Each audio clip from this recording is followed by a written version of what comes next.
पुन्हा एकदा तुम्ही कार्यरत होताय, पुन्हा एकदा कार्यरत होताय, काय भावना आहेत? 103 दिवस तुम्ही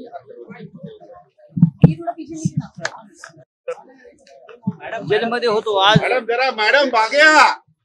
3 महिन्यांनी हाथाला घड्याळ बांधलेला है. 3 महीने के बाद हाथ में मैं घड़ी पहन, जेल में घड़ी पहना बैन होता है. घड़ी भी मेरा लूज हो गया, देखो घड़ी लूज हो गया, कम हो गया. जेल में रहना कोई अच्छी बात नहीं होती. विश्व का कोई भी जेल अगर किसी को लगता होगा सर आपका पूरा सर आ रहा है. एक मिनट कि लोग मजे में रहते नहीं, मागे हो प्लीज. जेल में रहना बहुत कठिनाई के साथ रहना पड़ता है. इसलिए जेल की संकल्पना बनाई गई है. लेकिन अब आया हूँ, इसके पास तो बूम दे दो आप यार. लोगों ने जोर से स्वागत किया, प्यार दिया.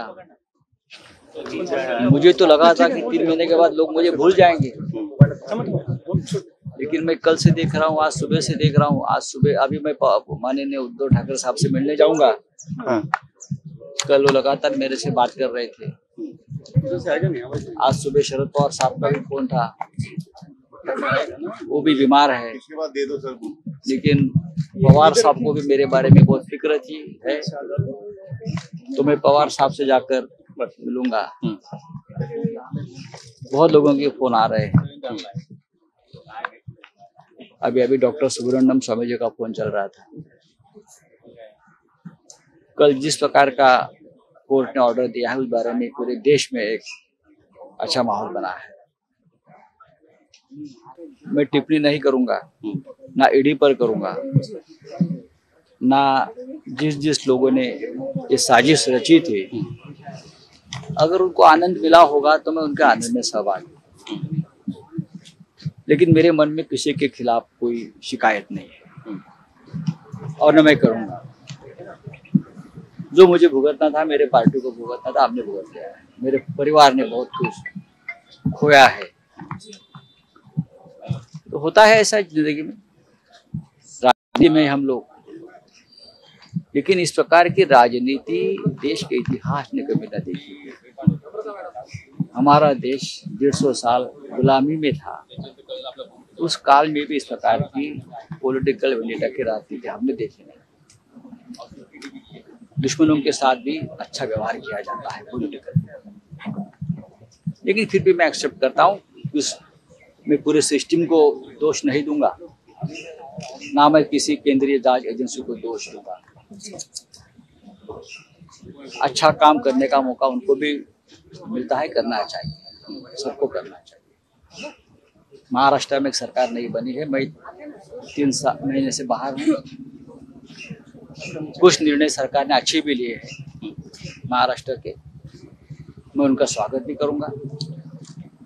विरोध के लिए विरोध नहीं करेंगे हम लोग, कभी ना किया है. जो चीजें जनता के लिए और राज्य के लिए और देश के लिए अच्छी होती है, उनका हमेशा स्वागत करना चाहिए. महाराष्ट्र में देवेंद्र फडणवीस जी ने कुछ निर्णय अच्छे लिए हैं. जब मुझे अखबार पढ़ने का मौका मिलता था तो मैं पढ़ लेता था, और मैं ये भी देखता था कि अच्छा निर्णय है. खास करके हाउसिंग जो है, गरीबों के लिए घर देने का फैसला, म्हाडा को अधिकार देने का फैसला, जो हमारे सरकार ने वो अधिकार छीन लिए थे, वो मुझे अच्छा नहीं लगता था. लेकिन म्हाडा रोड को वापस अधिकार देने का फैसला फडणवीस साहब ने लिया है, वो मुझे अच्छा लगा. ऐसे बहुत से निर्णय है. सरकार होती है, अच्छे निर्णय का स्वागत होना चाहिए. सर, जेल में किस तरह से समय बिताते थे? क्योंकि आपने कहा था कि बीच में आपकी तबीयत खराब हो गई. अभी भी है खराब. तो जेल में कैसे समय बिताते थे सर आप? तबीयत मेरी जेल में भी खराब थी, अभी भी खराब है. मैंने कहा कि जेल में रहना ये कोई आनंद की बात नहीं होती.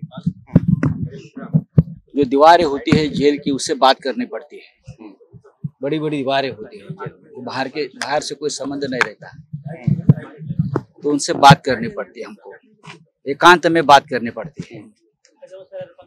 मैं सोचता था जेल में कि वीर सावरकर 10 साल से ज्यादा जेल में कैसे रहे, लोकमान्य टिलक मंडाले में 6 साल से ज्यादा कैसे रहे, इमरजेंसी में अटल बिहारी वाजपेयी से लेकर बड़े बड़े नेता जेल में 2-2 साल कैसे रहे, इस बारे में जब मैं सोचता था तो मैं ये देखता था कि ठीक है, जो राजनीति में है उनको कभी न कभी जेल में जाना पड़ता है, तो मैं चला गया। न्यायालयाच्या ऑर्डर कॉपीमध्ये शरद पवार यांचं नाव आहे, त्याच्या मनात भीती निर्माण व्हावी म्हणून तुम्हाला अटक करण्यात आली। कल आपने कहा कि दिल्ली से आदेश आया था आपको जेल भेजने का, और जेल भेजकर उन्होंने बहुत बड़ी गलती की है। नहीं, देखिए, अगर किसी को भी गलत इल्जाम में जेल भेजा जाता है तो वो गलती है किसी के लिए। मैं नहीं मानता हूँ, मैं मेरे बारे में बोल रहा हूँ। अनिल देशमुख जी के बारे में भी हाईकोर्ट ने जो निरीक्षण दिया वो देखने लायक है। लेकिन ठीक है, कल के ऑर्डर से इस देश की न्याय व्यवस्था के ऊपर का विश्वास लोगों का जो है, न्याय मंदिर जिसे हम कहते हैं, वो सब बढ़ गया है। सर, आज आप उद्धव ठाकरे और शरद पवार जी से मिलने वाले हैं? डेफिनेटली मिलूंगा मैं। दोनों नेताओं ने हमेशा मेरी फिक्र की है, जब मैं अंदर था मेरी परिवार की फिक्र की है, बार बार मदद करते रहे हैं, तो मैं सभी को मिलूंगा। मैं 2-4 दिन में राज्य के उप मुख्यमंत्री देवेंद्र फडणवीस जी को भी मिल रहा हूँ। कुछ लोगों के कामों के लिए मैं मिलना चाहता हूँ, उनको जरूर मिलूंगा। प्रधानमंत्री देश का होता है, किसी एक पार्टी का नहीं होता। मैं दिल्ली में जाकर प्रधानमंत्री से मिलूंगा और अमित शाह साहब से मिलूंगा, गृह मंत्री है देश के, और उनको भी बताऊंगा क्या हो गया मेरे साथ। एकनाथ शिंदे मनीष सिसोदिया जांच एजेंसियों की पूछताछ से बाहर आए थे। उन्होंने आरोप लगाया था कि उन पर दबाव बनाया जा रहा है कि आप आम आदमी पार्टी छोड़कर बीजेपी शामिल हो जाए। आपका इस तरह का कोई अनुभव रहा क्या सर? देखिए, इस बारे में मैं जल्दी बात करूंगा, आज नहीं बात करूंगा। सर, मराठीमध्ये सांगा की 1 से 3 दिवस तुम्ही तुरुंगामध्ये राहिला, जो अनुभव नेमका कसा होता, कुणाकुणाच्या आठवणी तुम्हाला? तो अनुभव आता इतक्या लवकर सांगण्यासारखा नाहीये। आठवणी तर खूप येतात।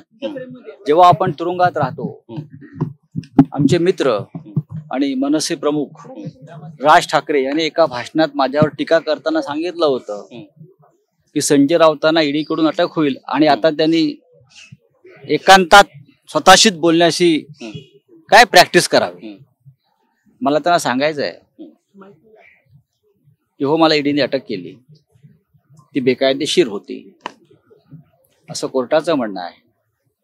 आणि राजकारणामध्ये शत्रूच्या संदर्भातही अशा भावना आपण व्यक्त करू नयेत की तो तुरुंगात जावा।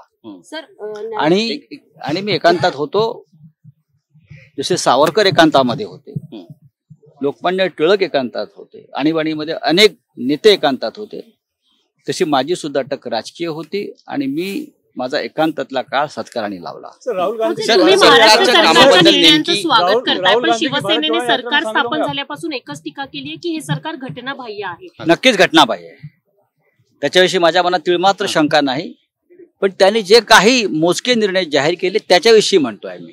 आपके तेवर से लग रहा है कि आप थोड़ा नरम हुए हैं पहले से। नरम होने का मतलब क्या होता है? आप बोल रहे हैं हम बात करेंगे, उप मुख्यमंत्री से मिलेंगे। क्यों नहीं मिल सकता हूँ मैं? अगर मैं सांसद हूँ, मैं मेंबर ऑफ पार्लियामेंट हूँ, कुछ सरकारी काम है, मेरा भाई एमएलए है यहाँ, तो किसी काम के लिए मिल नहीं सकते हैं क्या?